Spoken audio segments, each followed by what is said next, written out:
Hello. Madam, Yeah, start we பண்ணிடலாமா? can, we can start. Yes. Start. Okay. So, I wish everyone a very warm good morning, and I take this opportunity to welcome the resource person for today, Dr. Meera Velavidan, who's the president of IAWS, and she's a policy analyst and an independent researcher, and formerly with CDS Kerala. No, I welcome I'm not at CDN. on behalf of Bharadasan University Entrepreneurship, Innovation and Career Hub and the Department of Women's Studies, Bharadasan University, for this webinar, course on gender and development. I also welcome Dr. Manimele ma'am, Professor at Department of Women's Studies, the co-organizer of this webinar course, and all faculty members from the Department of Women's Studies and other faculty members from other colleges and other universities. I also extend a warm welcome to all the other participants, students, research scholars, and everyone who has joined for this webinar. So with this, I hand over the session to Dr. Manimele ma'am, who will introduce the resource person and carry on the proceedings today. Thank you. And just one announcement, that is, I request all the participants to keep their mic on mute and please not to present in between because it disrupts the session. One and two, Madam Manivela ma'am, if you want any technical assistance, please call for Mr. Yogaraj. Mr. Yogaraj will be coordinating on the technical side today. Thank you. Okay. Thank you, Dr. Prasanna, for again for conducting this 1 week gender development short-term course. It is indeed very useful for the participants. You are also. Am I audible? Yes. Yeah. In the context of COVID, where people are staying back home and definitely be getting some inputs on this. So I'm really happy to welcome Dr. Meera Velavidan, my good friend and associate there in the Indian Association for Women's Studies. He's the current president of IAWS, and I am the joint secretary. So we closely work. And Dr. Meera is a senior policy analyst on gender and culture at the Center for Environment and Social Concerns, Ahmedabad, Gujarat, and is currently visiting gender expert at School of Social Sciences, Mahatma Gandhi University, Kottayam, Kerala.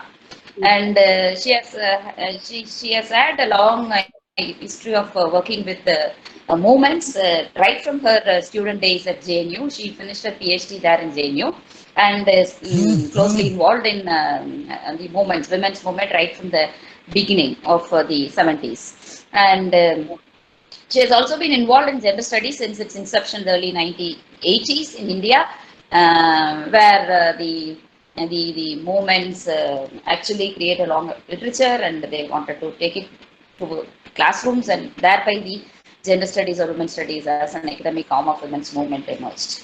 And since the gender studies emerged alongside a renewed women's movement, Meera locates herself in the dynamic space where research met field experience. And as far as the research is concerned, her focus has been on women's struggle and forms of organization in varied historical contexts, both pre-independence and contemporary. And her experience, work experience goes like this. She worked with UNICEF, where she assisted in preparing UNICEF board report on the situation of women and children in South Asia in 1981, way back in 1981. Also, she prepared voluntarily an annotated bibliography of studies on women and development. This is a very important contribution because the bibliography is very much playing an important role for the researchers as a reference. Now we have digital form of the bibliography, but Dr. Meera did long back. And Meera has a range of publications also in books, in journals, newspapers, and has been editor of the newsletter of Indian Association for Women's Studies.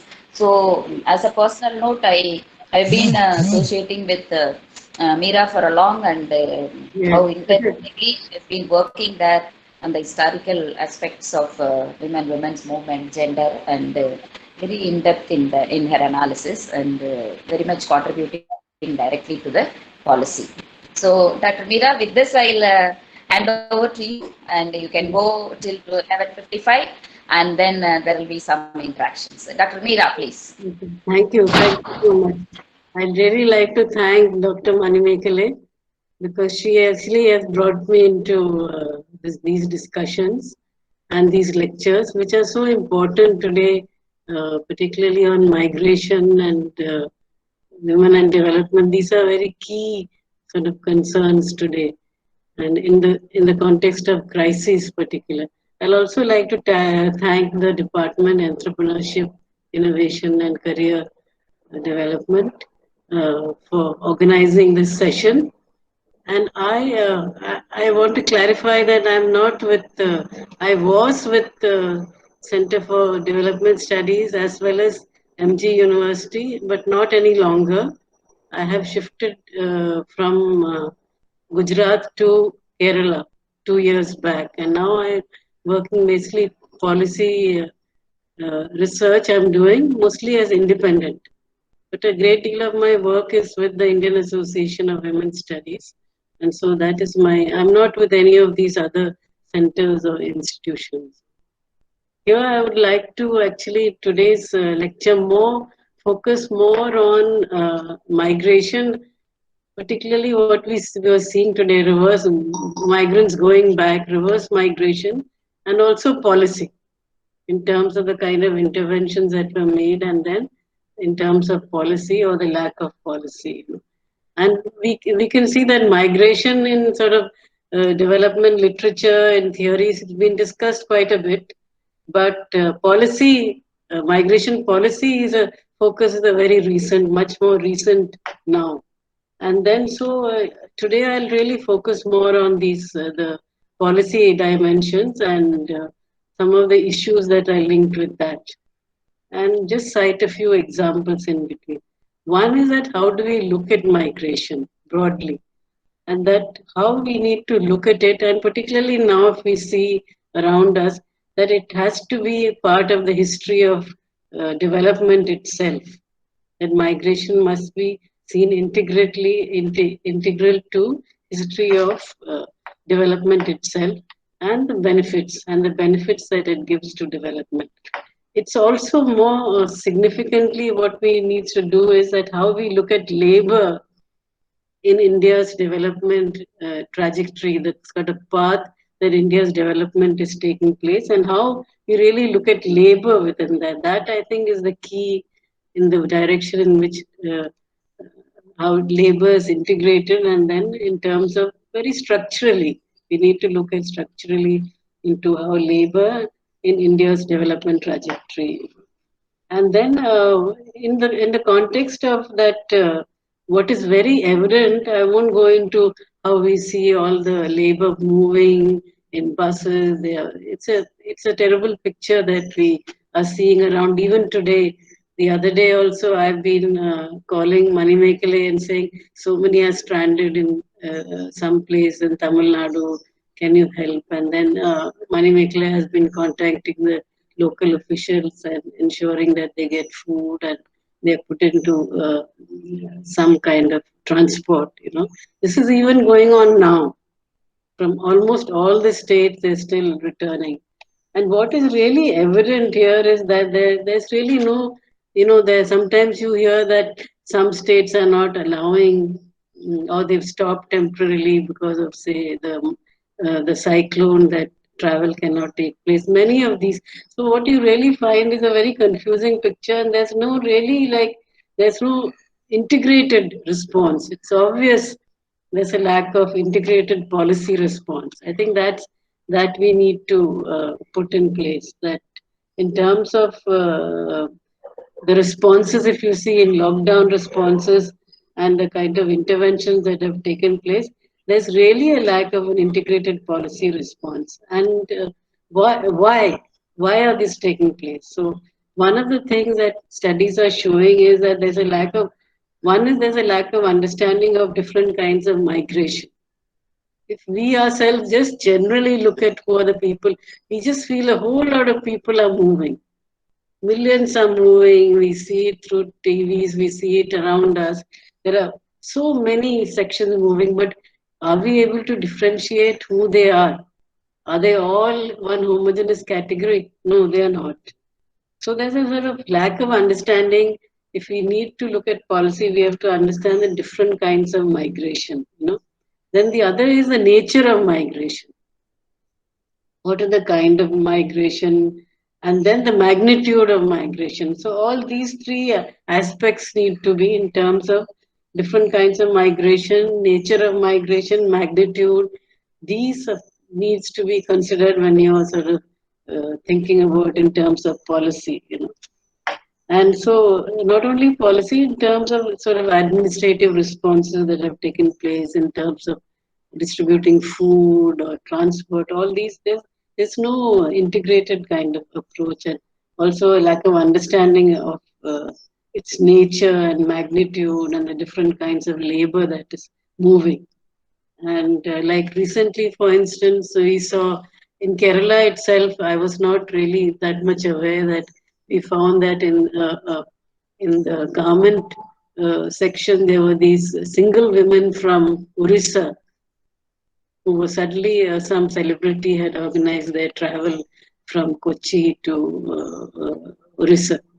And then we found that they're in so many, they're invisible not only in data, in terms of data, but also even in our perceptions. We don't sort of look around and see to know in our own states what are the different kinds of labor who are coming, and women in particular. And so, and one of the things why we say why there's a lack of understanding of the different kinds of migration. Recently, in when the lockdown took place, then there were these petitions to the Supreme Court on that there should be relief for migrant workers. The response of the Supreme Court and the government response that was given is that they did not make a distinction. It was obvious there was no distinction between those who permanently migrate and long term to the kind of short term, seasonal, and circular migration, which is much more in numbers as well as in magnitude. So that was completely. So if you only see permanently people have gone to some other state and they're working there, and you don't see all these people who are moving, then it's a big gap that is there in our accounting systems and in our lack of understanding. So not only that, it's the circular seasonal migration is not really captured in the census. So a large majority of those who you saw moving are not really in the national accounting systems at all. They're not there over there. There are small studies which are there, surveys, different states. Those are there, but not really as part of the national. So when studies are being done, you're basically your data is from the NSS and the census are the main source of data. But then you have to depend on all these smaller studies and conduct smaller studies to really capture the major part of the migration. And so therefore you find that with lockdown sort of extending, and there's a migrant labor crisis actually escalating. And so you find that there are, if you see in your own states, you'll find some labor sort of leave before the lockdown itself. And in Kerala, I can see that. And then there are also those are the short term who come for 6 months during, say, when there is no agriculture season in their own states, they come for shorter terms and then go back. Those went back first, and then you find the long term who come for, say, longer for a year or longer period who come. They are the ones in the second lot this whole lot who are going. And there are sort of several kind of look at this. We also need to look at the different kind of approaches which are there to these studies, the kind of studies and the kind of approaches which are there. So one of the things is there's quite a recent 2017 World Bank study, and they have sort of, I'll pass on all these references later. For encouraging, therefore, the World Bank says that migration has benefited both the sending and the receiving regions, and also the migrating households, and that it has sort of benefited growth. That's what they're suggesting. They also think, which is not correct actually, that to some extent, I mean, they're not looking at seasonal and circular kind of migration. So therefore, they see the level of migration as low. So they also think that these migrations are also lower level. There could be much more migration if not for their state specific policies and restrictions in terms of entitlements to social protection, education, jobs, and therefore, so there were studies as late as 2016 which sort of deal with this in terms of what are the different kind of states which have their own specific entitlements and social protections, but this section is out of it. So other studies sort of argue that it's like they sort of mainly focus on long-term migration. So they argue that it's more rural-urban migration in India is restricted, that rural to urban migration is restricted owing to exclusionary policies, urban sort of policies, like including cost of housing, etc. But this is also, again, these studies focus more on long-term migration, So there's a need to sort of focus, and recently UNFPA has brought out a study which has just come out. I think Mr. Thara, and I will share it with you, with the department. A need to focus on increasing short duration and circular migration, and whose pattern and whose sort of the whole flow itself is very different. So that's really necessary to look at this, for the majority are the sections. Now then, how do we sort of look at it in terms of a rights perspective? How do we sort of look at it in terms of a rights perspective? And nobody is talking about these actually, in terms of that under the Constitution there is a freedom of movement and right to take up employment anywhere in India and to reside. So this is a constitutional right which is there. And then there is another part in terms of like, there are many sort of why migrants sort of leave, and what is it that determines their leaving their own villages and their own towns, where is their own homes. There are many sort of variables which are involved, but some of the studies which have brought out sort of suggest that one is in terms of the communication and how much communication infrastructure is involved.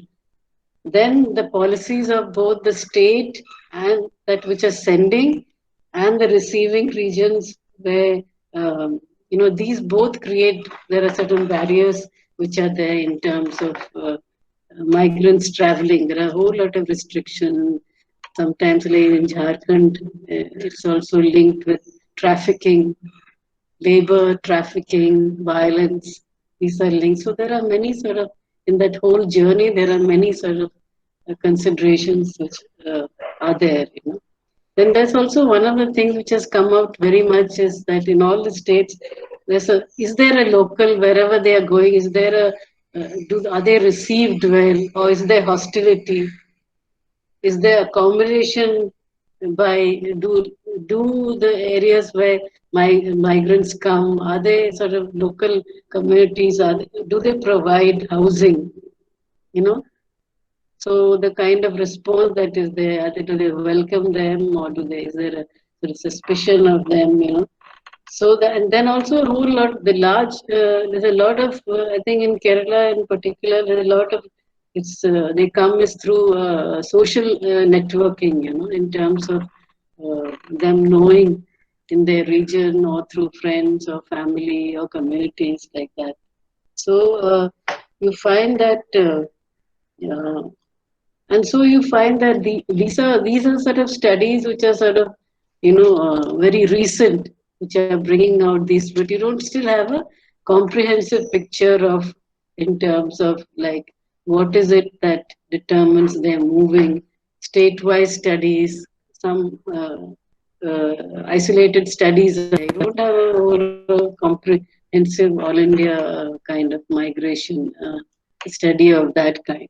And there are this UNFPA study which has just come out does give quite a few, put together some of these different studies and different kind of investigations that are going on and the approaches, you know.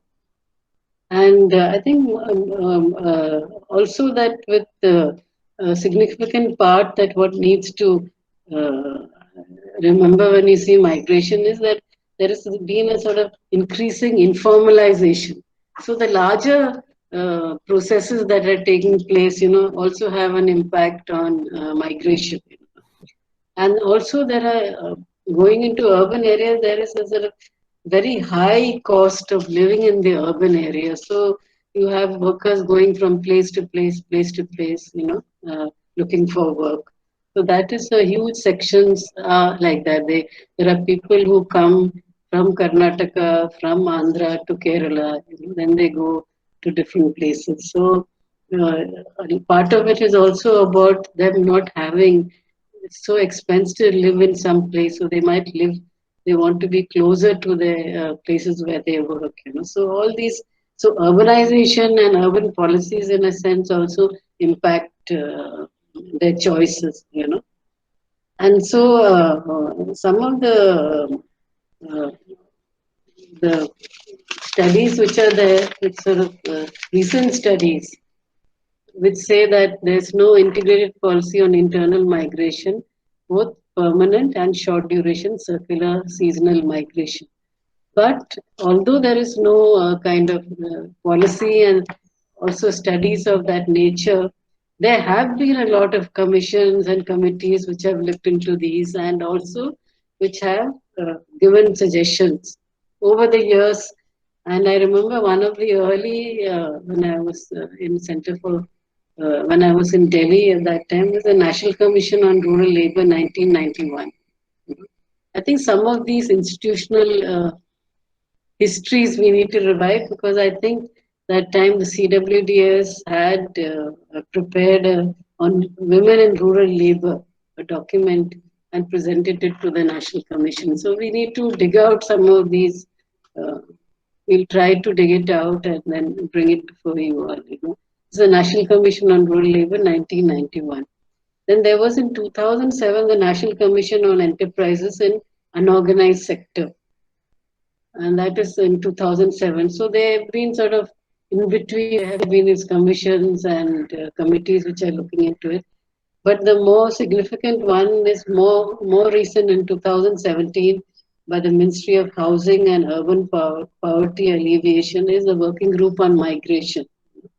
I think this Working Group of Migration 2017 has been the most sort of comprehensive so far, which has come out, you know, because they, the committee, this working group looked at migration through one, migration in the labor market structure, and two, in terms of social protection, and then C, in terms of housing. You know? And this for the first time covered both not only long-term and permanent sort of migrants, but also short-term, seasonal, circular migration. So therefore, this is the first time this working group in 2017, which sort of looked at migration in the labor market structure, social protection and housing that it looked at.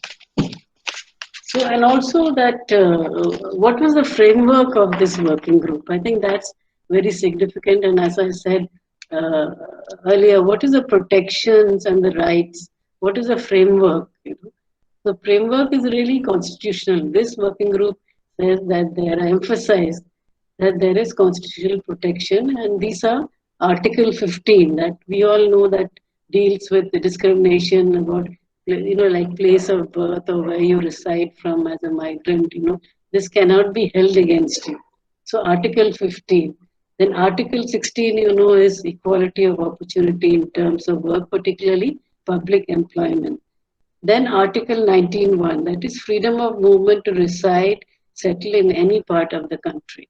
know. So the working group actually looked at this in terms of the constitutional rights which are there. So therefore, when we look at migrants, we see them sort of coming in and going. We don't see that they have a right, as any of us, to stay there and as be treated as an equal. So as an equal citizen. So I think that's a very important part of this working committee on migration of 2017. But there are certain sort of even, why, what are the kind of constraints which come in the way of, uh, accessing these rights. Some of these are sort of administrative, because if you want to access some particular program or anything, these are administrative, which are very state-wise, local. So there's one thing that they look is a period of residence. How long have you been here? According to that, you have a certain access. The other is language. And the other day, I had sent, somebody had contacted me about labor stranded in Tamil Nadu, and I had contacted Dr. Manimekale, and they only knew Bengali. They didn't know any other language. So I mean, there is that element also. So therefore, that sort of constrains their access to many things. Because they're not able to communicate. And then there's a lot of deprivation in terms of local entitlements over there, in terms of jobs, social protection, admission to educational institutions, because of them being short term and not having a kind of the period of residence that is looked at, the language that is there, So the report sort of noted that short-term circular migrants they are at a disadvantage, For instance, if you look at the National Food Security Act, which is supposed to cover every citizen in India, you find at the state level, you have your own criteria for state level identification. How do you identify who should be entitled under the Food Security Act? And then how is it delivered locally?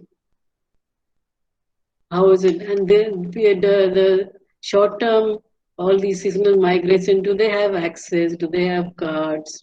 So you find that when you're listening to all these reports and TV, the laborers keep saying we don't have food, we don't have place to stay, we haven't been paid for the last few months. It's a common across all sections that have been moving. So you find that why, when the central government has released, according to studies, about over 90% of this has not reached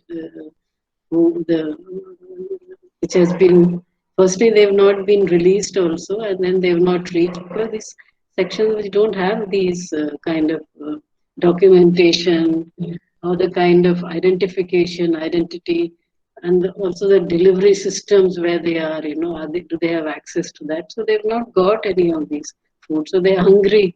We say that we're hungry and we're ready to die in our villages, then here we have no place to stay any longer.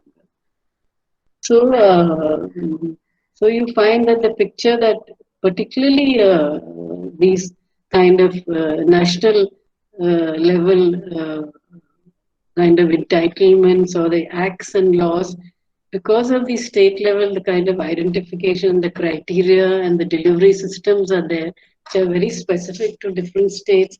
The sections of the migrant labor are outside that. And therefore, one should also look at some of the positive things in terms of there have been a lot of initiatives by NGOs, civil society organizations, which you'll see throughout this migration journeys. You find people are distributing food, they are distributing grains, and they're finding places to stay. There are the community kitchens, all these are going on. So there have been, and very interesting ones which I've seen when I was staying in Gujarat, is like, for instance, for migrant children, some NGOs, what they've done is that they've sort of used or drawn from the Sarva Shiksha Abhiyan, the idea of seasonal hope. It mentions seasonal hostels. But within that, they sort of design their own special training. If they say pastoral communities, children, or sections which are moving. So, what is the special kind of education they've designed? And so there are some which have sort of traced the migrant journey from their source to the destination and back. So they are sort of providing intervention through this whole journey also. There are like different kind of cards which are there. So there are these, and from these one can learn that there are many kind of possibilities of interventions which are there. But there has to be a kind of policy. There has to be a policy environment for that and clear policy direction. Then also like the same thing, the intervention, there are a group which have used the Right to Education Act. Now that's a right to all children, all children. So according to that, any school in the neighborhood, irrespective of where they sort of originally live, they are supposed to sort of accommodate these students. But the children are sort of different language, different section, and there have been some models which NGOs and civil society groups and even some state governments have used when they use the Sarva Shiksha Abhiyan or the right to education. There are different models that they have sort of developed, and these are sort of smaller studies.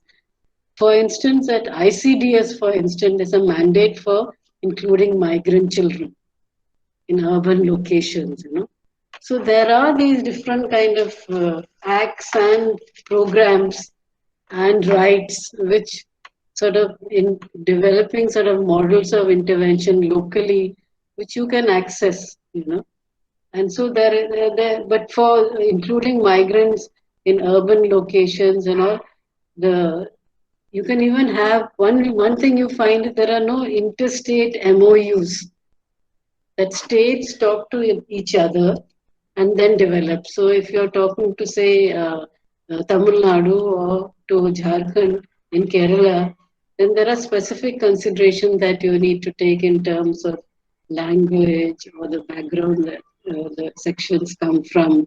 Is it women with sections, So therefore, I think there needs to be this, which is also lacking when travel was arranged for migrant labor.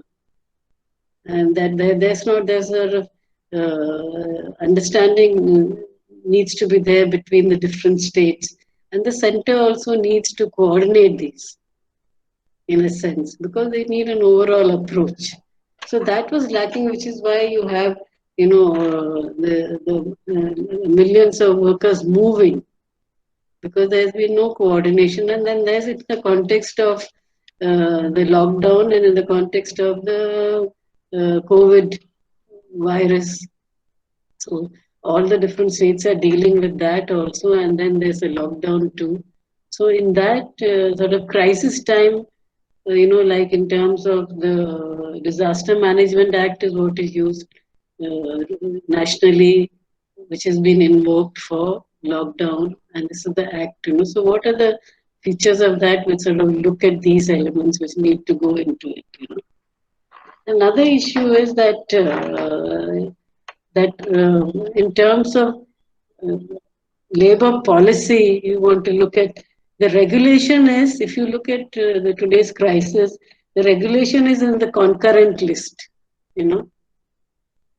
Whereas social protection, in terms of social protection, these different programs, these are at 3 levels, both at the center, state, and local, in terms of both criteria and delivery systems, So therefore, a labor policy, and while its policy and regulation is in the concurrent list, in terms of social protection, this is sort of at these different levels, between the center, the state, and between the states, And therefore, there has to be a coordination, and there is to be a need to be it comes out more strongly that there needs to be an overall policy environment which needs to be there on internal migration. You know?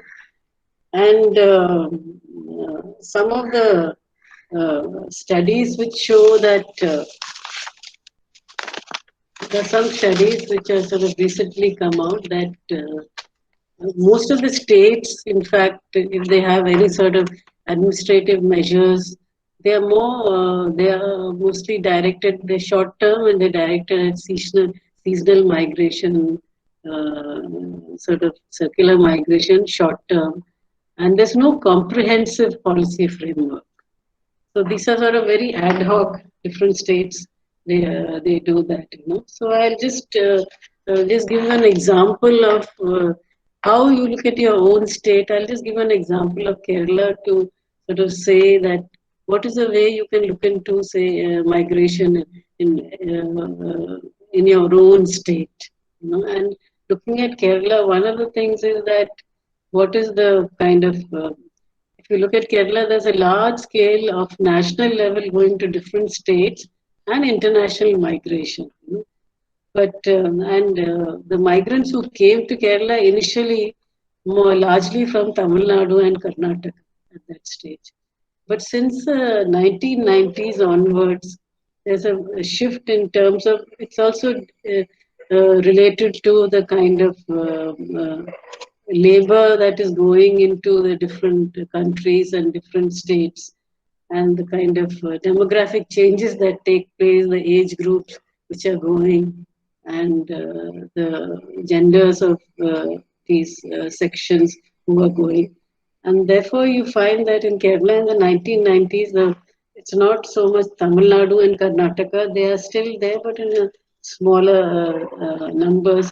It's more from, it's actually very far off from eastern India, from northeast. Even at some stage, there used to be cross-border, Bangladesh, Nepal, who come. As 2017 study also shows that that migrants actually come from 195 districts in 8 states to Kerala. You know?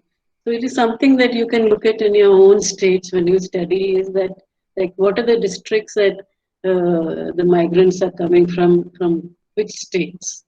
And so it will be interesting to sort of, I'm telling you the possibilities of how to look at it. And in Kerala, sort of, it's very clear how we look at it, that one is because of the demographic out-migration. They're going to abroad, they're going to different states.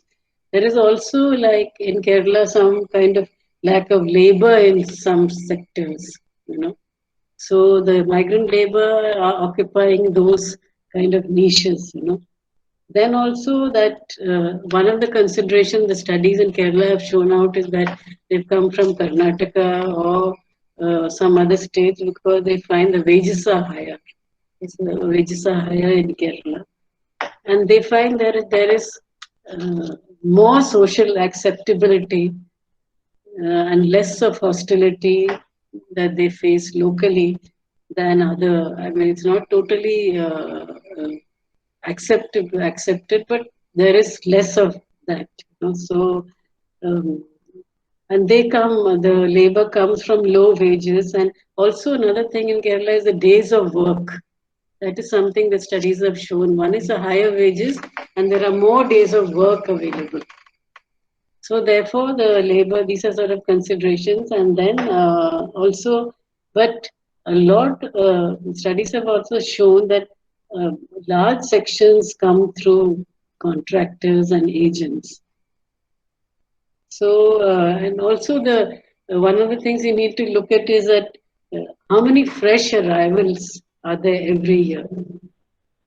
I mean, and apart from those who are returning, how many fresh arrivals? In Kerala, there's up 2 lakhs arriving every year. Sort of new arrivals which are coming take place. You know? And most of these are, how are they employed? How are they recruited? You know?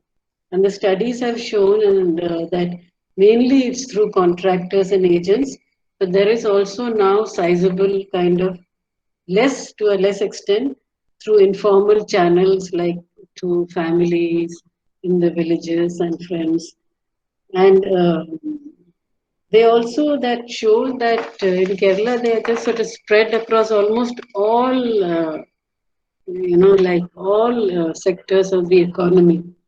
So the migrant labor are really crucial to Kerala's development.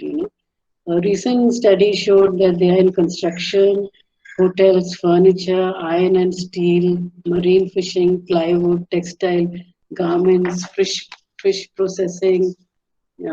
These are some of the areas, and women in particular, like from the northeast, quite a lot of women who are in northeast are in hotels. They are as receptionists and various, more of on the reception side, and in garments and in apparel, in seafood, and in seafood processing in particular. So these all used to be earlier more specific to Kerala labor itself. Now all these sections are sort of uh, predominantly migrant labor. Then, for instance, a very interesting change that has taken place is in the plantations.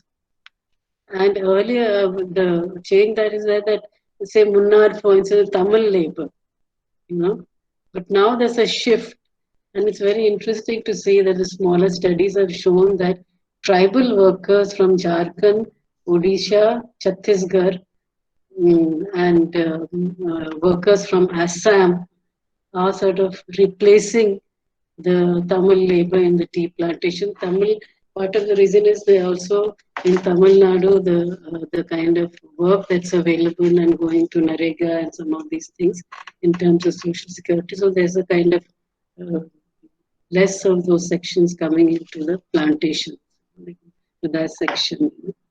So similar changes in other industries which are taking place in plantation. So I think it will be important for you in your own state to look at studies of these, and what are the sort of sectors and what are the kind of changes that are taking place in terms of which labor is moving out and which new labor that's coming in, and from which regions, and say which caste, community, ethnicities, religion.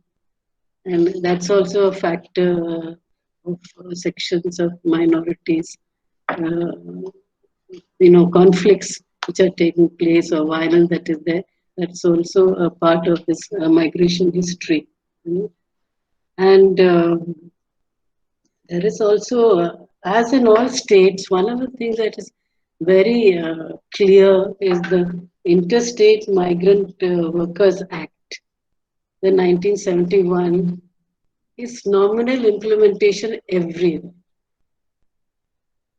Everywhere, this Interstate Migrant Workers Act is nominal in all states. So one of the things is that there's a, in terms of like, even to invoke that act, there's a lack of grievance redressal. If somebody has a certain grievance, there's no, and then there's a legal literacy also, that you're not aware of the laws that exist as a labor, the migrant labor, so lack of legal literacy, Then also organizational support, and that is very important because the mainstream unions, you can see that they're outside all these sections who are moving in millions. Are they part of unions, mainstream unions? They're not part of mainstream unions, or of sort of organizational sort of support that is there to labor.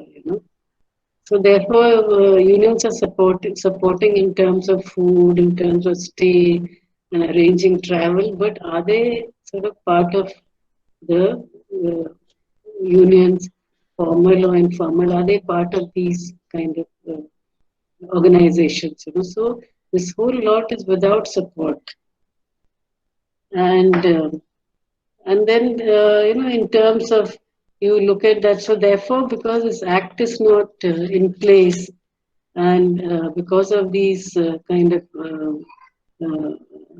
lack of all these any grievance redressal, or to know what are the laws or organizational support, and many other kind of local kind of delivery systems.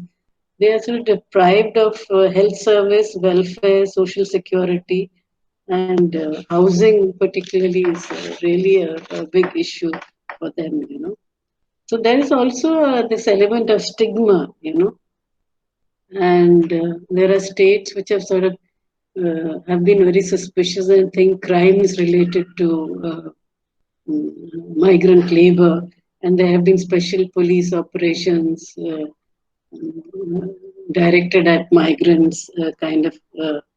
But in say in Kerala, for instance, there has been many districts. The police have for the last 3 years or so have started registering migrant labor and issuing sort of ID card. But these are all in different districts, and they are still predominant. Have still not come under these kind of initiatives which have taken place. You know, and for instance, in Kerala, I think you should also look at it in the different states.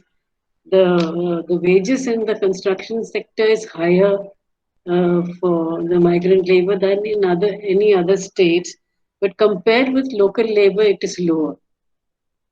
So it's still not equal wages compared with the wages that local Kerala labor gets, although it's higher than what they would earn anywhere else. You know.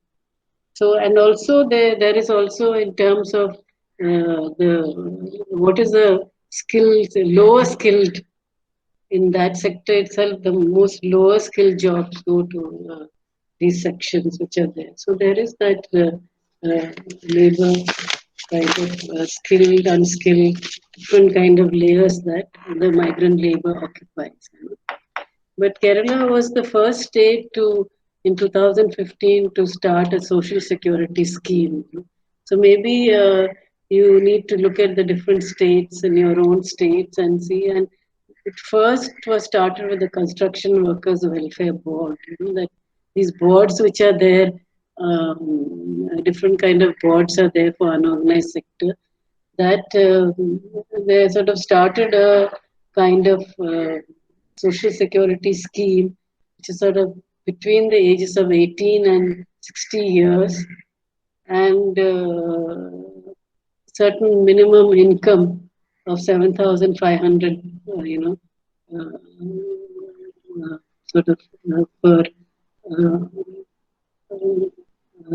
this thing. The certain income limits were also put, and also it's renewed each year. And then the annual payment, if you for a whole year, the worker pays 30 rupees annual, and the government puts a certain amount, 3 or 4 times more is put into it. But it takes care of accident and medical care, death compensation. There's a children's education allowance if you're enrolled for more than 1 year, and for 2 children beyond class 10 in government schools. And there's also a certain amount that you'll get if you've been around for 5 years of work. You get a certain amount. Then there's also like a small, different kind of welfare. These are all in bits and pieces, not still very comprehensive. Small plantation workers welfare fund. So the plantation workers unions have through that, you know. So there's a kind of health scheme that is there. And I think one other thing that in the 13th, Kerala follows the 5-year plan. Kerala has the following 5-year plan sections, and I had sort of chaired the plan document on the women and development, 13th plan 2016. It was initiated, and there was also a working group on migration there, labor and migration. And the things that that was brought out is that this health insurance scheme, it sort of brought out, and also that how social security, one, it should be targeted, then there should be that it need to be carried from place to place, you know. So what do you call portability? So if you have a social security, you have a certain card or a certain entitlement, and it is documented, then it sort of, in the plan, this is what was said, that there should be a sort of portability for social security. Wherever they are, they need access to this. So this is something you can sort of look up in your own states. What are the kind of thing that exists over there? And there have been some models which are being tried out, particularly for the literacy, the Kerala literacy movement, which is there, and Malayalam and Hindi. And there are huge, wherever there's large participation in the schools.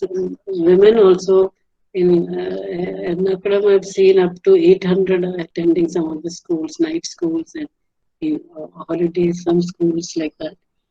And they're opting for learning Hindi and some even English. But there also been attempt under Sarva Shiksha Abhiyan to get people who can speak the local language. So from among the migrant labor, if you are able to bring out resource people who can sort of be the intermediary in this kind of educational facilities, and also I think some attempts are being made to source textbooks in different languages from where the migrants are coming.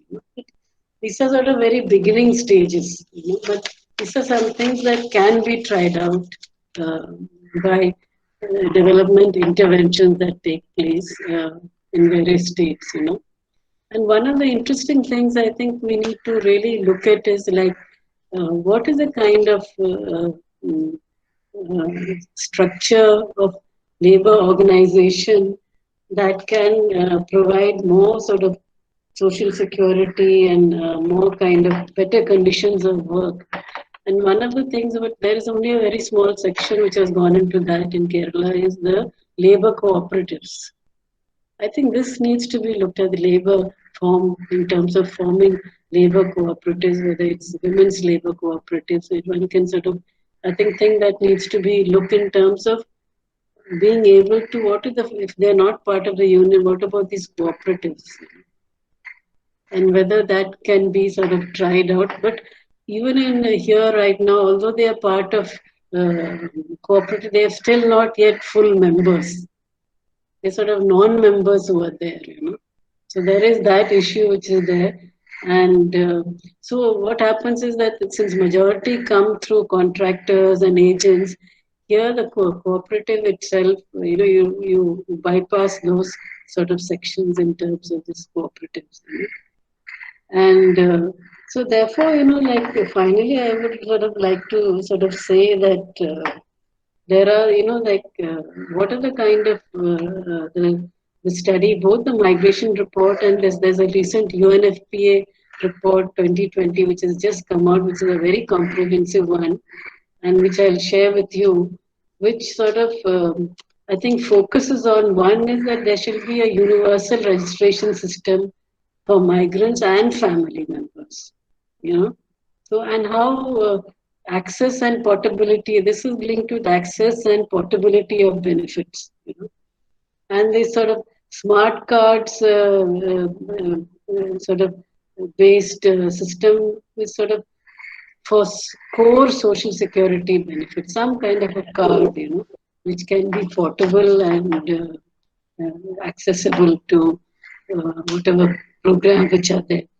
Then there has to be the social security benefits also need some legal minimum protection. So there has to be a legal protection which covers these. There has to be a minimum sort of legal protection, and therefore the central government and in discussion should also work out something about standards of eligibility, criteria of benefits, So these have to look into consideration. These can only be worked out if we look into the nature of the labor, the kind of labor that is there, the magnitude in terms of its composition, and a much more detailed study. Through that only you can develop these standards. So since these standards are not there about eligibility and criteria of benefits, So therefore it also means that entitlement should carry you throughout. You should be entitled person. an entitled citizen, you know. So even if you look at, say, how labor sort of transfers its funds, you know, there are some who, banks may not be accessible. So some may go through banks, but a lot of them, one of the things that has been suggested is post offices. So post offices are there in most of the places. So it could be, how they transfer their money, and it will be easier for them that rather than they'll have to take time off from their work to go to a bank or go to some place where they can sort of send their money home like that. So there are these, these suggestions which are sort of coming in, and we one of the things I think to conclude one should know is that what are the existing sort of acts which cover labor apart from the constitutional and some of these different programs which I've cited earlier. The Interstate Migration Act 1979. There's also a Contract Labor Regulation and Abolition Act 1970. The National Disaster Management Act. Do we know that under this 2005 and the whole lockdown has been invoked under this act? So what are the rights of labor, migrant labor under this act? And we need to look into that. There's also the Street Vendors Act 2014. Sort of in public places, you find a lot of the migrant labor are selling either vegetables or fruit or various involved in this kind of activities which are there. In fact, in Kerala, there are a lot of Tamil women who are in the street market selling vegetables. There are whole large sections of that which are there. So, are they being covered under Street Vendors Act 2014? So these are public spaces. But now we find that under the kind of what is actually happening is that there's been a big coming down from the government of India is now starting the labor code, which is sort of compressing a lot of the labor rights that have been gained, and the Labor Act under certain codes which are there. And also now you find in the recent, even in the middle of this, the lockdown and these millions of migrants which are sort of in these conditions which are sort of in starvation in terms of not getting wages, in health, getting thrown out of their house, hungry.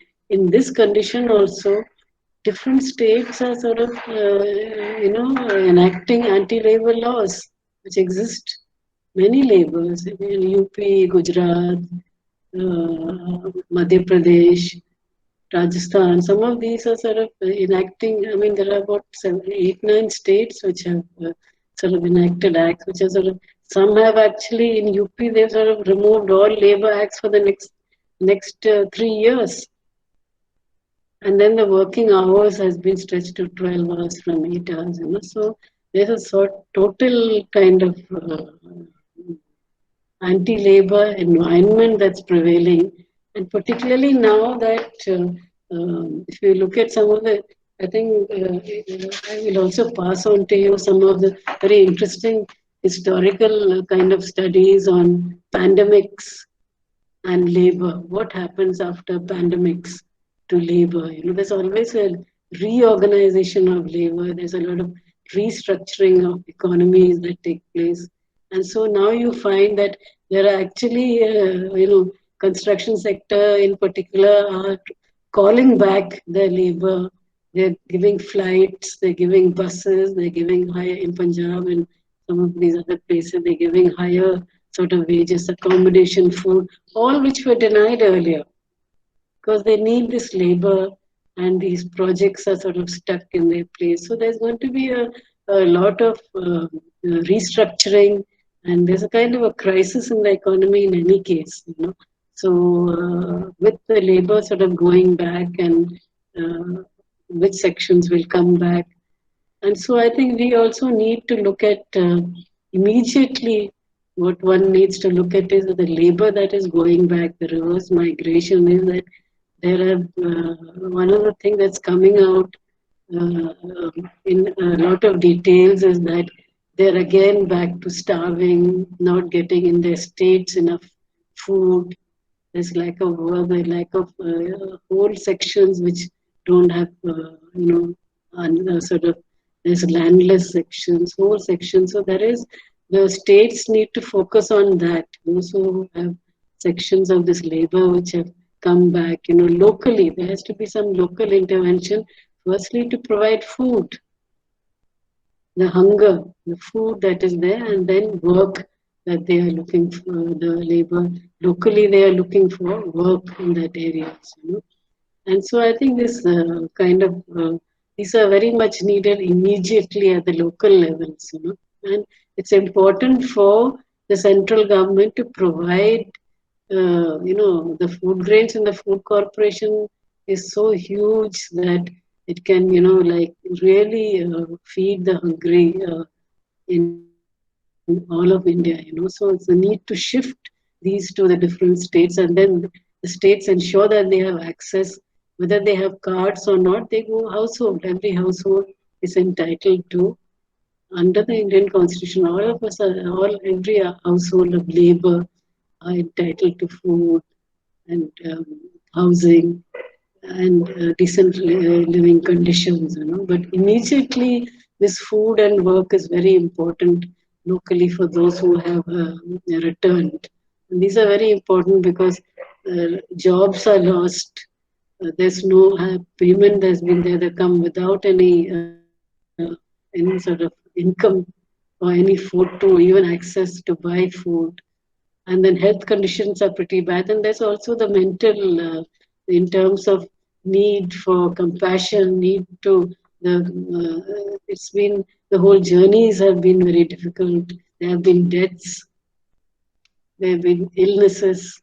So the states need to look at these, while the center needs to look seriously into the policies, and in that they need to coordinate with the different states. States need to coordinate with each other, and so that we have a more comprehensive policy, as well as which and entitlements that as citizens that labor deserves, that it can be accessed, and it's the right that needs to go to labor.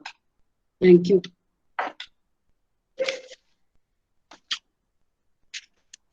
Marimekhalai. Thank you, Meera, for a very holistic presentation on this issue of migrant, particularly reverse migration. You beautifully covered all the related acts and the provisions and the lags and how they are to be work forward, take forward to include the entitlements of labor. And so have a quick summary. I can see how Meera started with the issues of the policy flaws, particularly how labor hasn't been considered as integral part of development, and also in the COVID context, the issue of lack of coordination and integration in the policy response. So she highlighted the permanent and seasonal labor and how there hasn't been an inclusion in the policy, particularly the circular laborers, and there is a need for inclusion. So, and many studies have also been quoted on the, which highlight the determinants of migration. And she did point out the informalization and how urbanization also plays a role. Particularly the rural urban policies tend to exclude the categories of migrant laborers and the kind of developments, provisions under different acts, particularly the interstate migration acts, etc. And it is news that this working group on the migration 2017 could come out with some practical solutions which could highlight on labor structure, the social protection, the housing needs of the migrants. So it is also pointed out that it is not that there are lack of provisions. If, for example, social protection is under concurrent list, whereas the labor regulation is on the concurrent, but at the same time, social protection is on the other list, like state, central, and local governments. So she did bring out the working group on 2020 and their comprehensive report also, UNFA, the report of UNFA, where they have highlighted about the universalization of registration, the other social security measures, legal protective measures, the smart card. All these suggestions are really going to help the migrant laborers, and I'm happy that the recent report is covering all these things. But the cause of worry is, as she pointed out, the labor codes that is now being implemented even in the context of COVID, where our concerns must be on their entitlements, on their settlement, and their, addressing their food security, etc. But the government is silently doing, and I don't know what is the kind of protection for these migrants under the new laws. And given that in the Tamil Nadu context, the garment sector, the textile sector, totally catered to the migrant laborers, and the labor codes are really not conducive for them. So. And very nice to hear about the Kerala example, and she did highlight at least some of the various developments, pro migrant initiatives, and particularly the less hostility and more acceptability. That is a very good term, and of course the portability of the packages. And interestingly, the plantation shift in the plantation, that is a news to me, Meera, that there is a decline in Tamil and more from Jharkhand and UP are coming. So that equation is changing. Yeah.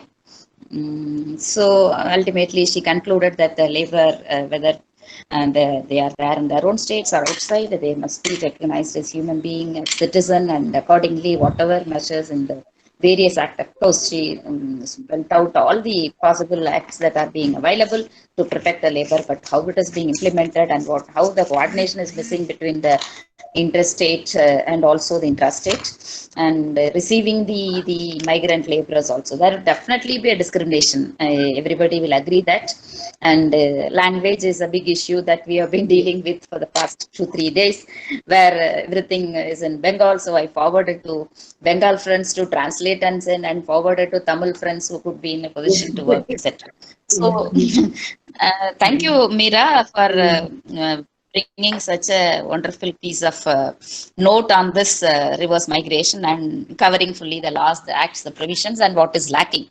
And so now you can also check into the chat box. There must be some questions or clarifications, and I'll also read for you. Okay. So I'll start with one question regarding this.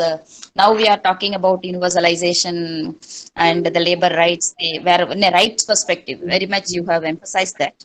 So how about this one ration card, one nation will be of help for this issue of at least ensuring food security? Of course, we only assume that the migrants will have or will hold the card, whether that will address the issue of at least the minimum food security and the other security which could be distributed through this card.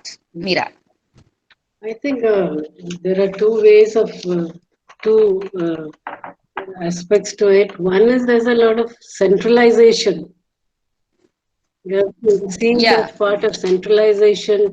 If you look at the whole lockdown policies that you think, every step, even about lockdown conditions, lockdown guidelines, it's very centralized, and therefore now you're coming into, you can see the crisis is there, whether it's Delhi or whether it's Maharashtra or any states, because of this whole centralization, increasing centralization which took place in the crisis. With actually the central contribution has been very little in it. It's basically the states which have been addressing the pandemic and the states which have been dealing with the issues, and they've developed in their own stages and different times, they've developed what are the strategies, how to address it, But the central, in terms of even the food grains thing, it has not really worked out. Or giving, giving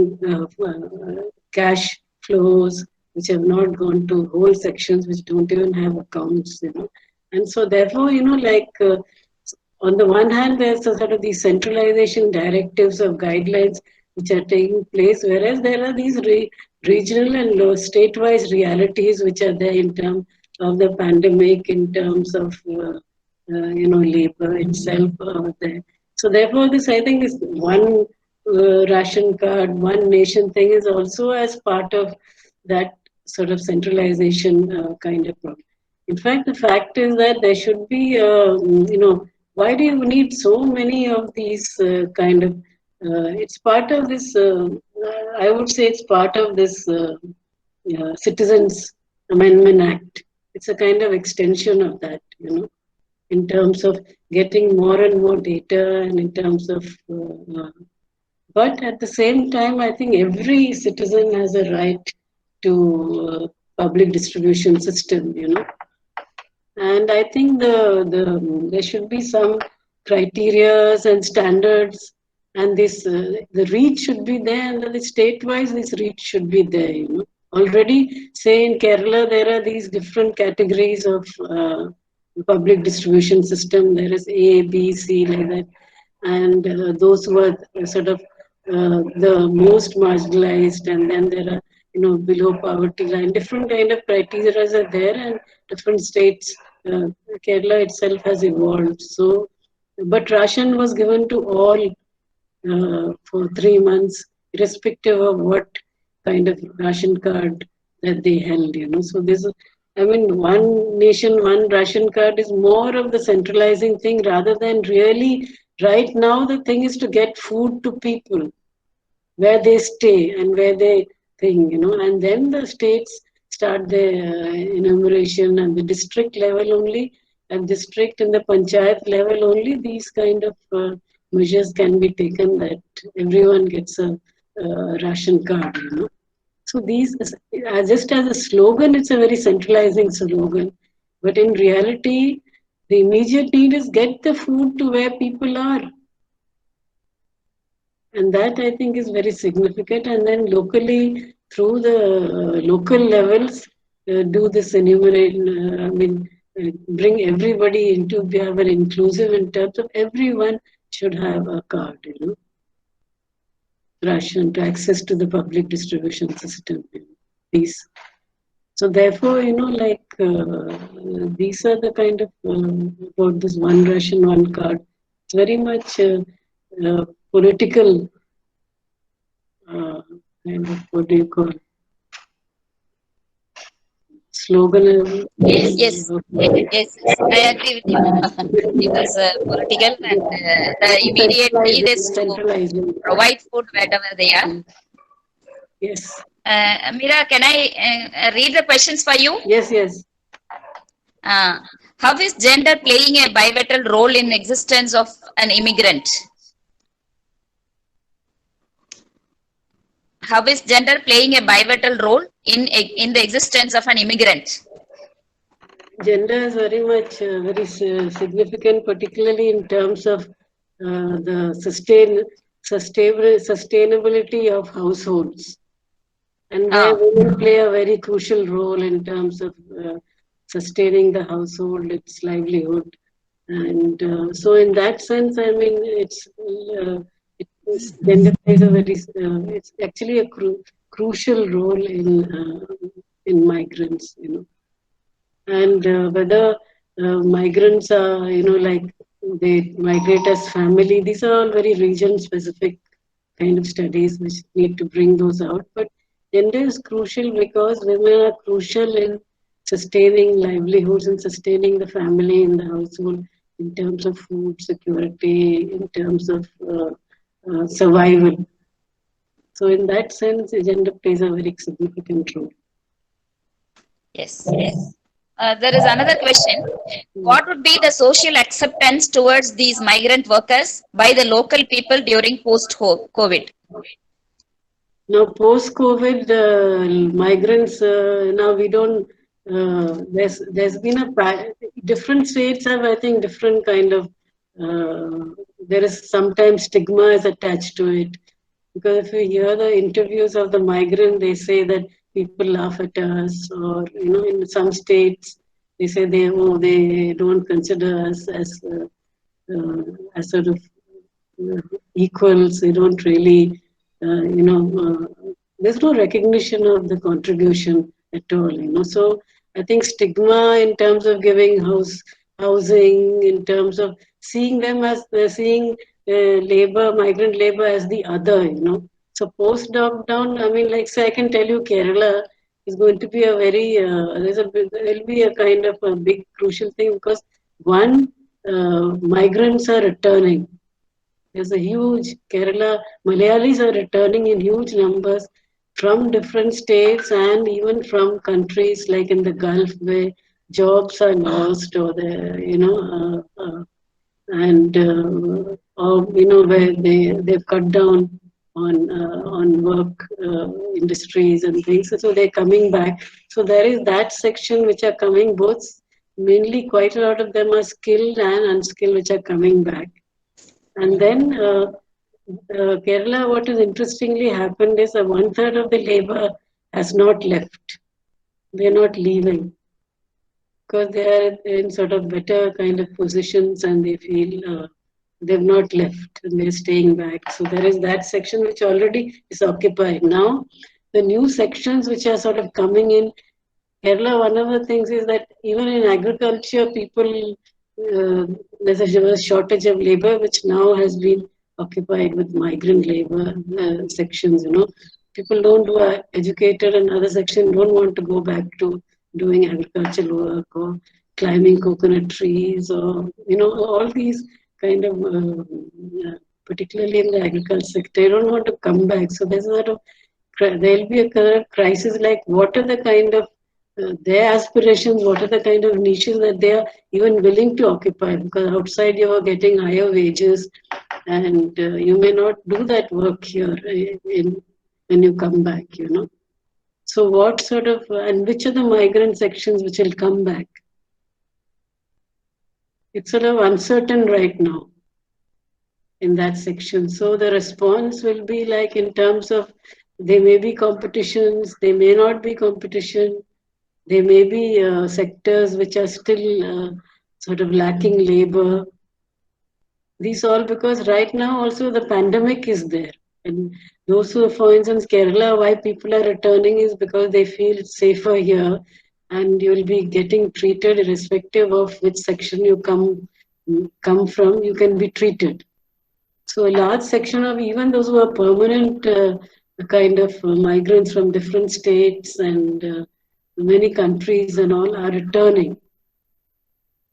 So how many will go back, no doubt, later, But in terms of the sections which are unemployed, one cannot say like right now, like it will be a big kind of a restructuring situation taking place. For instance, like Tamil Nadu, what would it be? Like Kerala is a huge migrant, now compose about 7% of the population in Kerala. So they're occupying very niche parts of the economy. Whether they'll come back, which sections will come back? One section is staying, and then the Malayalis who are coming back from various countries, will they go into those niche with these wages? These are all things which we have to see, So I don't see the kind of conflict just now, because it's an unstable situation right now. Yeah. So there are some more questions. I'll just read. Shall I, Amira? Yes. 2 more questions. Before migration, they were landless. Will enough efforts to be made to remove their landless status? Another question, impact of migration on younger generation, growth and development. Yeah, so let us... Yeah, so I think in terms of huge sections which come, which are in the circular and seasonal migration, there's a large sections which are landless. So when they sort of go back, they have their small huts or small sort of places which they are living in. So it's very important that the states and the state governments actually respond and do they must have an assessment of who has come back and what are their needs immediately. And there's definitely hunger and looking for work. That is coming in from all the reports from all the states that those who have returned, that they are hungry and they're looking for work and they're looking for more secure settlement over there. So it's a sort of, there has to be a comprehensive kind of state level also interventions immediately that are needed, you know.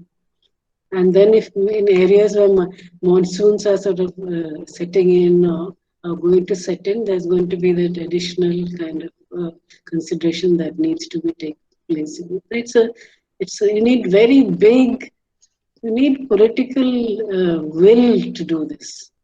The states and the center, this needs political will to help the sections which have gone back and which very large section landless, and also to create more jobs. See, the one of the things that's taken place is that all the states, you will realize they're making statements that, oh, Narega is going on now. But the thing is that since there are more workers which have come in, you need more days of work. And there is more labor. Even there are very few days of work that is available, which is part of the reason that they migrate also. So days of work is also there, and there has to be wider availability. And according to studies, very small part are still in many of these states, really access even Narega. So therefore, the states have to have the political will to really look at the question and do some serious locally, and then immediately give food and roofs. And these are some of the things that survival is at stake right now. Those who have returned, Yeah. the need for empathy.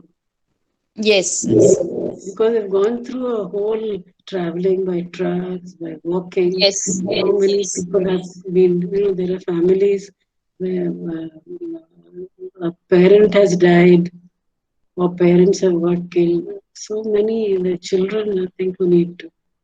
About the young migrant, I think young migrants the youth are completely neglected because there are these, one is there, the midday meal schemes, are they accessible? The midday meal schemes with lockdown and all have got suspended. So are they getting that? Anganwadis, which can sort of play for the younger children. And what about the education system? Then there are also the more skilled ones who are sort of young people who are coming back in terms of, are we developing entrepreneurships and, various avenues for those who are more skilled to sort of, go into. So there has to be a youth, that young migrant thing, I think still needs much more investigation into terms of the studies. Some bit of there as for preschool and some models have developed, but there's not really been that kind of a big documentation on the young people, what's really happening to them. And in India, the majority are young. Youth is a large section of the population now. So I think that the youth policy also towards young people also needs to, in terms of girl children, these all need to look into migrant sections, and that's a larger effort has to be made. And also, I think one thing is the violence we need to look at, So there's a lot of insecurity and lockdown period. There's a lot of movements and which have not come to the fore. They have been in a sort of a lot of increasing insecurity of the places that they're staying and all that, of violence and the kind of kidnappings and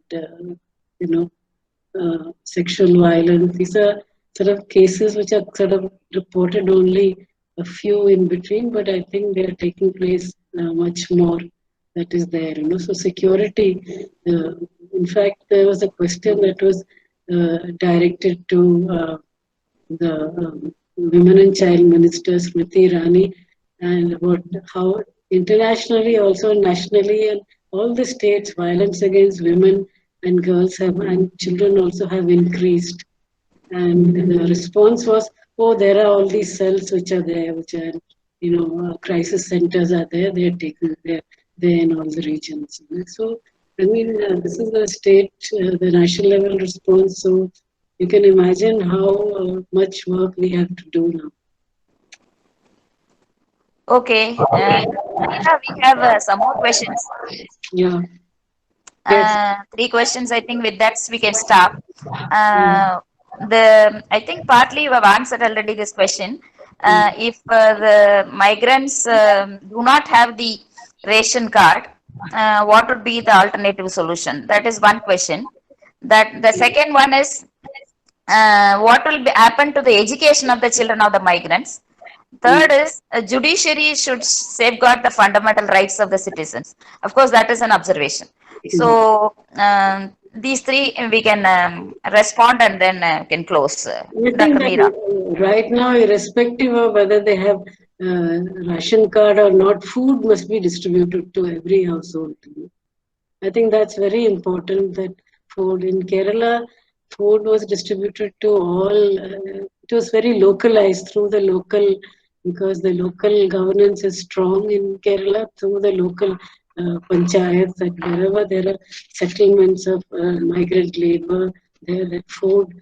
Initially, it was started through community kitchens, and Kerala had the largest number of community kitchens in which was started by different, particularly the Kudumbashri played a big role, but also other sections which sort of came in and running these community kitchens, and which anybody in that area, it's very much area specific, so whoever wants to come. But then people, even migrant labor said, no, you give us food kits, and through these food kits we'll do our own cooking. Then food kits were distributed not only to those who are ration card holders, but all those who are there living in those settlements.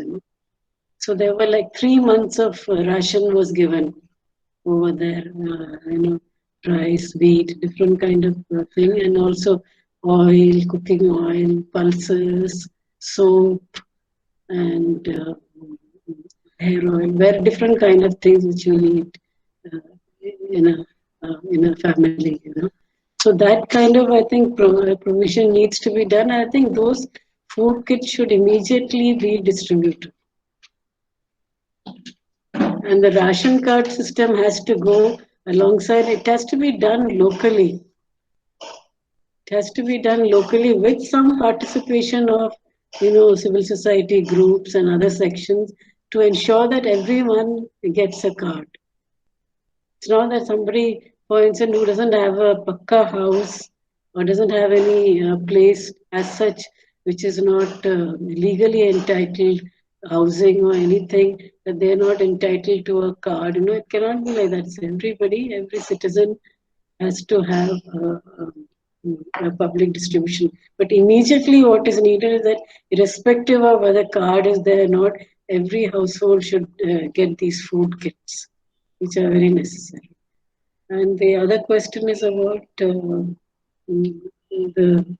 judiciary. I mean, Education. huh?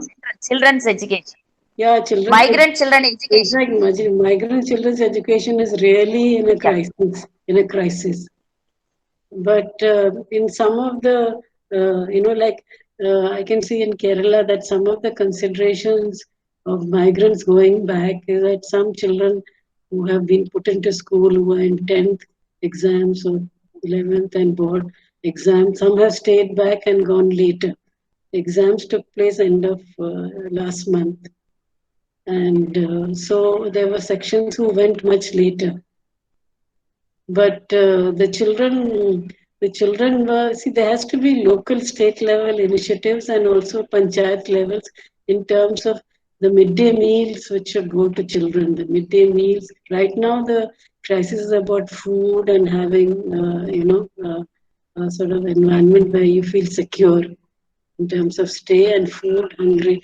So I think the distribution should be there to make sure that children, preschool children, pregnant mothers, these are the sort of sections which really need special sort of, they're entitled to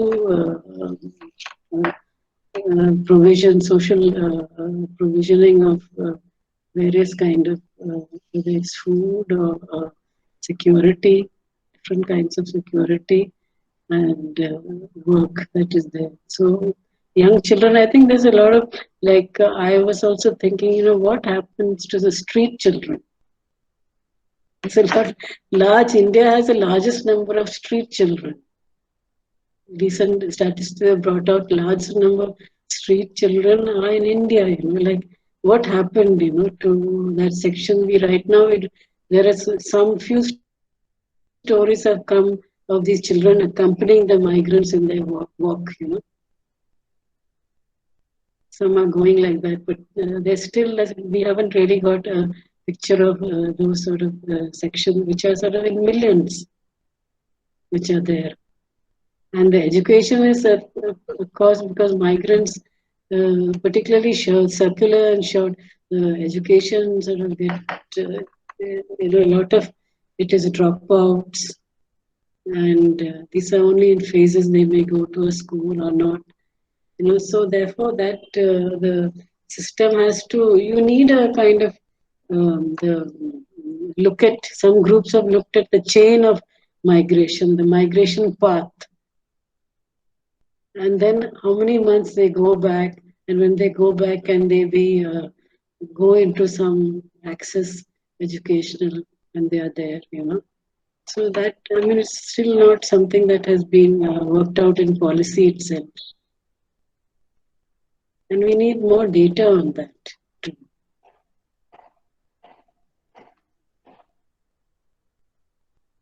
These are all the major questions, and others are observations and appreciation. The judicial thing, you can see the Supreme Court has now monitoring, which is a bit late, rather late.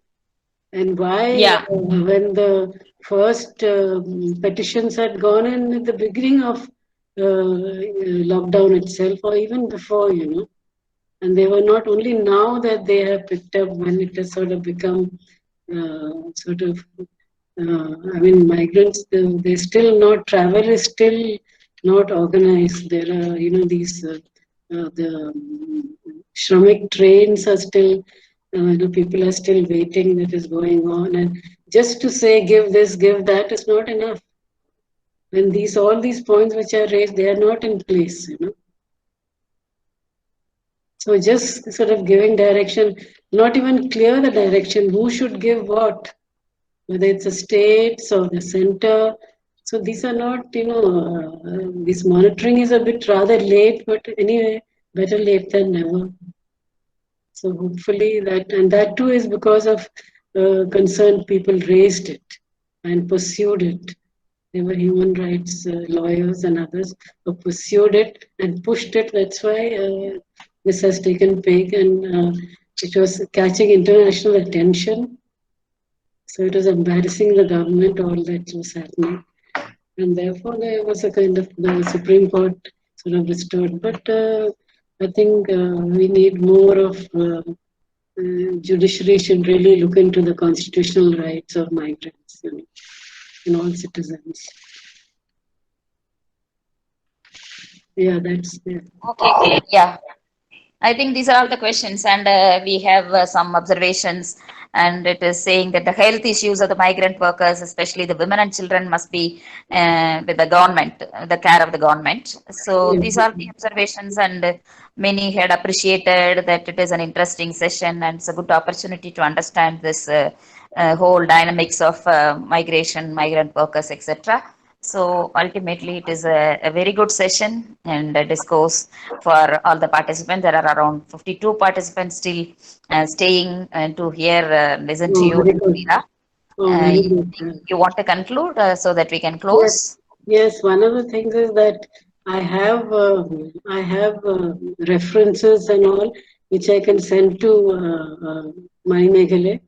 I can send you the references list of some of the things I've said, the various studies, and so that I can share those with you, and you can look at these literature that is available and the resource material that is available. And the other thing is that you can also directly contact me through email. It's Meera_Velayudan@hotmail.com. So you can even contact me directly through email, and if you need any particular kind of information or literature, or how you want to conduct a study, any of these things you can sort of.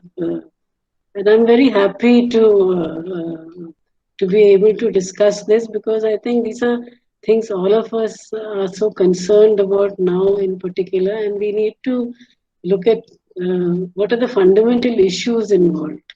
There is a response to what migrants are saying, but there's a lot of fundamental in terms of what are the kind of changes that we need, what are the kind of studies that we need to undertake, what is the kind of thing that we need to bring into our literature in what we are teaching, what are the insights that we look into. Therefore, what are the kind of sources that material that is available that we can bring across to uh, in our lectures or to the students in their research. I think these are very important, and I'll definitely share these with Professor Mani Meghale, and anybody can access it through that. And then individually also, you're all welcome to contact me. I'll be happy to interact with all of you, each of you.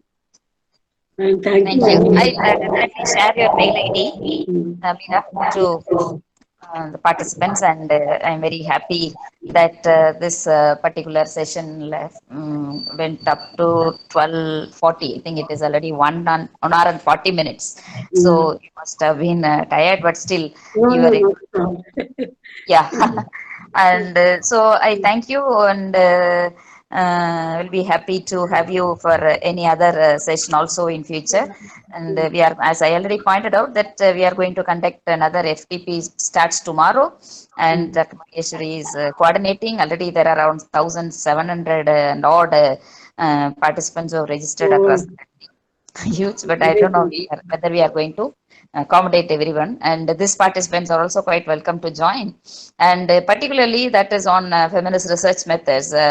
We in IAWS, particularly Meera, keep saying about the methodological aspects, how it has to be both qualitative and quantitative. That is very much missing. So we have taken that issue, feminist research methods, and there will also be test tomorrow from 9 a.m. to 6 p.m. It will be available on the website, and you can all participate. And we are going to bring Meera's presentation also there, the recorded one. So everybody's presentation for the past 7 days would be available there. And you can, I'll come. Dr. Mureshwari will be proposing the vote of thanks formally, but before that, I just make some announcements. So, if there is any doubt or clarifications, please mail to the given ID, and there will be a test which will carry around 50 multiple choice questions with 1 hour duration. So please do that test, and then your certificates will also be issued. I thank you, Meera, for being with us, and it was a pleasure to meet you over this conference, what you call the webinar. And now my colleague Dr. Mureshwari is there to formally propose vote of thanks, and Dr. Prasanna will come and wind up the session. Dr. Mureshwari, please. Yes, ma'am.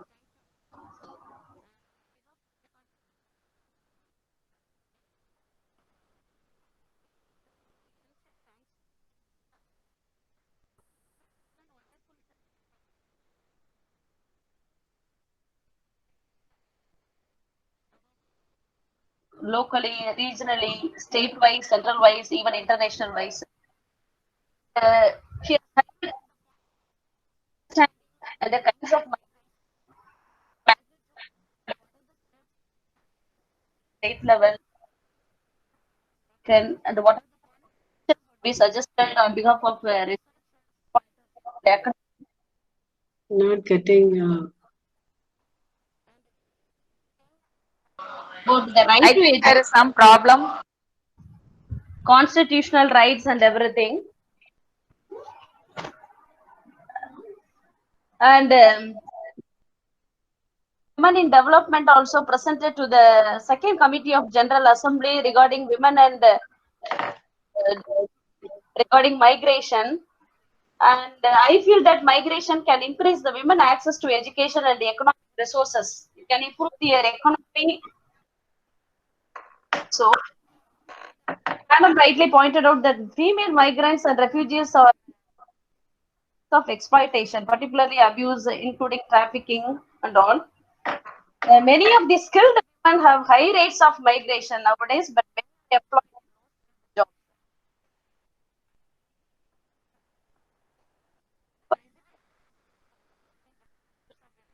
Is it over? These trade-offs matter for gender equality and for achieving I the didn't get development it. goals. Is it over, Manis? You can leave. Meera, Okay. you can leave. Okay, It is some voice breaking. Okay. Yeah. Thank you. Thank you. Of policy briefing for the relationship between the migration and we have to achieve the Sustainable Development Goals 2030. So, go with 2019, the government leaders, authorities must take effective steps. The constant concrete changes of migrant workers. So, in this,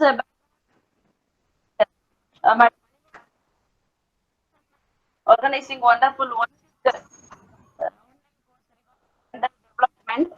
and it should thank all the valuable questions, suggestions, and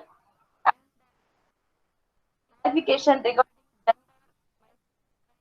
development. Madam Murugeshwari, your voice is breaking. So Okay, try ma'am. to complete. Yeah, we are not able to hear you. Okay. Oh, thank you Some so problem. much, ma'am. Yeah, Yeah. thank you. Thank you, ma'am. So now, Dr. Prasanna, please.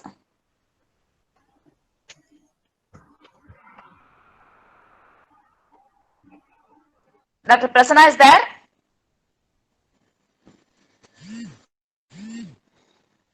I think he is not there. So we will wind up the session. Dr. Prasanna? Okay. So we will close the session formally for all these 7 days you stayed with us and participated. There were some disturbances on Saturday, but still the materials are available. Professor Athreya's discussion was recorded and you can find there on the website www.BECH, B-E-C-H, Bharatidasan Entrepreneurship and Career Hub. That is what it is called. BECH, B-E-C-H, RUSA, R-U-S-A, RUSA, you must be familiar, at ac.in. So, please visit this website. And we will also share this, definitely BECH will be sharing the notification for the kind of test you have to undergo tomorrow. So you have plenty of time from 9 o'clock to 6 p.m. So that you can enter any time and attend it for 1 hour. And that is for almost all the questions are drawn from the interactions and discussions we had for the past 7 days with the different resource persons, and multiple choice questions for 1 hour. So if there is any clarification or doubt, please message me in the WhatsApp. You all have my number, and tomorrow also you will get the notification from BECH and you can go about it. And in future correspondence also, you please be in touch with us with the Department of Women's Studies, Bharatidasan University, and also for BECH, and you will definitely be able to get whatever support you needed. So once again, I thank the Bharatidasan University, particularly the Vice Chancellor and the registrar for permitting this FTP, this short-term course to happen, and more specifically the BEC RUSA for admitting this as a course, as part of the BEC course, where you have the facility to upload the recorded messages, the PPT, etc., and also conduct this program without any interruptions. And I thank particularly Dr. Ravichandran, the director, BEC RUSA, and deputy director, Dr. Prasanna, who were very much stayed with us to make these presentations for the past 7 days to happen.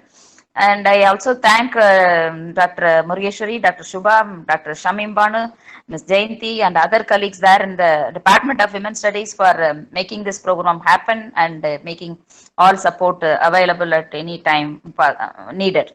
And I particularly thank all the participants here, because for the past 1 week you have been participating, and of course you would have had some commitments in this time, but you have registered. It is a long 1 week course, and still you made it possible to be part of it. And so I particularly and especially thank all the participants across the country who made it up to happen this course for a week or so. So I once again thank all the supporters and people who have guided in organizing this program and the participants. And particularly I should thank all the resource persons right from the beginning. We have had a very wonderful resource persons, and we also had a distribution of resource persons from abroad and resource persons both male and female. That is what we call gender equality. It is not that only women or it is not only men. And we made it to only not only just domestic and also abroad and overseas experts on this field. And I only wish that you really enjoyed and also sensitized over the kind of issues in the through this short-term gender and development course. Though there are many from other than women's studies and gender studies, and many from science also.